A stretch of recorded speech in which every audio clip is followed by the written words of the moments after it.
बिस्मिल्लाहिर्रहमानिर्रहीम। अस्सलाम वालेकुम जी नाज़रीन, आज की इस वीडियो में हम बहुत ही इंपॉर्टेंट टॉपिक के ऊपर बात करने चले हैं। जब आप कंसीव करने की कोशिश करती हैं, कंसीव नहीं हो पाता, डॉक्टर आपको मशवरा देता है HSG करवा लें, यानी कि आप वो टेस्ट करवा लें जिससे आपको पता चल सके कि आपकी फॉलोपियन ट्यूब्स ब्लॉक तो नहीं है। First of all I want to tell you कि जो इम्पोर्टेंस है इन फॉलोपियन ट्यूब्स की वो समझ लें।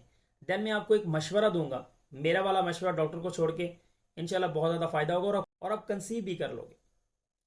जब आपको फॉलोपियन ट्यूब्स की ब्लॉकेज का पता लगाने के लिए टेस्ट करवाया जाता है तो उसके पीछे रीज़न ये होती है कि जब आप नॉर्मल होते हो, मेल की तरफ से स्पर्म भी अच्छे हैं, आप भी नॉर्मल हो, ओवुलेशन भी हो रही है, तो ओवुलेशन के ऊपर आपने रिलेशन बनाया, तो जैसे ही रिलेशन बना तो स्पर्म सीधा जाकर फॉलोपियन ट्यूब्स के अंदर रुकते हैं, वहां पर वेट करते हैं कि अंडा आए और हमारी फर्टिलाइजेशन का प्रोसेस कंप्लीट हो।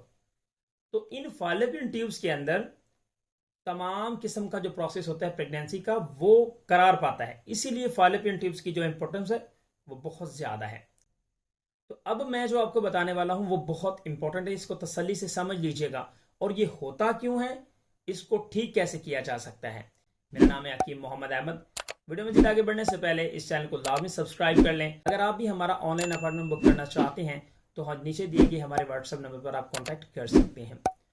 फर्स्ट ऑफ ऑल आप ये समझ लें कि जो औरतें कंसीव नहीं कर पाती उसके पीछे रीज़न एक ये भी हो सकती है कि जो उनकी बच्चादानी है उनका मुंह जो है वो सख्त हो जाए, यानी कि हार्ड हो जाए। पहले आप ये समझ लें कि जिन औरतों की बच्चादानी जो है वो पूरा महीना खुली रहती है वो कंसीव कर पाएंगी, दूसरी कंसीव नहीं कर पाएंगी, ऐसा हरगिज नहीं है। बच्चादानी का मुंह सिर्फ और सिर्फ एक महीने के अंदर 2 दफा खुलता है। और एक बहुत इंपॉर्टेंट चीज ये है कि जब आपके साथ ये मसला होता है तो आपकी जो पीरियड्स की फ्लो होती है वो भी कम रह जाती है। वजह क्या होती है कि आपकी जो बच्चेदानी का मुंह है वो सख्त हो गया। सख्त होने की वजह से जो जरासीम होते हैं वो फॉलोपियन ट्यूब्स तक रसाई हासिल नहीं कर पाते। अब सवाल ये आता है, अगर बच्चेदानी का मुंह सख्त है तो इसके पीछे कौन सी ऐसी वजूहात हो सकती हैं जिसकी वजह से बच्चेदानी का मुंह जो है वो सख्त हो चुका है। अगर बच्चेदानी का मुंह सख्त होता है तो आप कंसीव कर पाओगे या नहीं कर पाओगे, आगे चलकर आपको डिटेल के साथ समझाता हूं। फर्स्ट ऑफ ऑल तो आप ये समझ लें कि जिन खवातीन की बच्चेदानी का मुंह सख्त होता है वो इसको चेक कैसे करें। बच्चेदानी का मुंह प्रॉपर तरीके से खुला नहीं है तो उसके लिए मैं पूरी डिटेल के साथ वीडियो पहले बना चुका हूं, वो आई बटन में आपको नजर आ रही, वो भी आप देख लीजिएगा। थोड़ा सा मैं आपको यहां पर आसान कर देता हूं। जिन खवातीन की जाए मखसूसा के अंदर फिंगर इंसर्ट करने के बाद उनको ऐसा महसूस हो कि जो बच्चेदानी का मुंह है सख्त है, तो डेफिनेटली आप समझिएगा कि बच्चेदानी का मुंह सख्त हो चुका है, आपके जो जरासीम है वो आगे गुजर नहीं रहे, इस वजह से आपको कंसीव नहीं हो रहा। अगर यही जाए मखसूसा के अंदर फिंगर इंसर्ट करने के बाद आपको महसूस हो कि आपकी लिप्स के जैसे आपके बच्चेदानी का मुंह लग रहा है, तो डेफिनेटली आपकी बच्चेदानी का मुंह नरम है, आप कंसीव करने के लिए रेडी हो। बच्चेदानी का मुंह खुलता है ओवुलेशन के ऊपर। आपने जब भी चेक करना है ओवुलेशन के ऊपर चेक करिएगा। आप पहले भी ट्राई कर सकते हो मवारी खत्म होने के बाद। कि इसके पीछे रीजन क्या हो सकती है।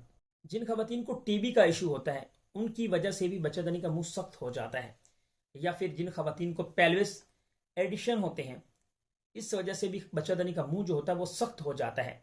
बच्चेदानी के जो टिश्यूज होते हैं वो सख्त हो जाते हैं, जिसकी वजह से बच्चेदानी प्रॉपर तरीके से अपने अंदर से उन जरासीम को गुजरने नहीं देती। जब बच्चेदानी के अंदर से स्पर्म आगे गुजरेंगे नहीं तो डेफिनेटली वो स्पर्म जय मखसूसा के अंदर जिंदा नहीं रह सकते। वजह क्या है, एसिडिक वजाइना, कैसे स्पर्म जिंदा रहेंगे, वो तो वहां पर ही मर जाएंगे। इसके अलावा जिनको क्रोनिक इन्फेक्शन होती है, बार बार वजाइना के अंदर इन्फेक्शन हो जाती है, इस वजह से भी खवातीन की जो बच्चेदानी का मुंह होता है वो बहुत ज्यादा सख्त हो जाता है।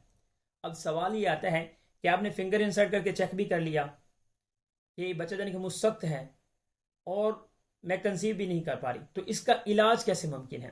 तो इसका इलाज हम प्रॉपर तरीके से, जब भी हमारी आउटपुट में हमने देखा होगा, जब भी हम कंसीव करने के लिए प्रॉपर ट्रीटमेंट देते हैं तो हम भी इस बच्चेदानी के मुंह के ऊपर काम करते हैं, यानी कि उसकी भी मेडिसिन प्रोवाइड करते हैं ताकि बच्चेदानी का मुंह नरम रहे, स्पर्म भी आगे गुजर सके और एग भी अच्छी क्वालिटी का बन सके। आप कंसीव करना चाहो तो बासानी कर लो। तो इसलिए अगर आप हमसे ट्रीटमेंट लेना चाहते हैं तो जो व्हाट्सएप नंबर मैंने पीछे वीडियो में बताया है आप उस पर कॉन्टैक्ट करके अपना अपॉइंटमेंट बुक कर सकते हैं, हमसे देसी मेडिसिन मंगवा सकते हैं। Thanks for watching Ahmad tips. वस्सलाम।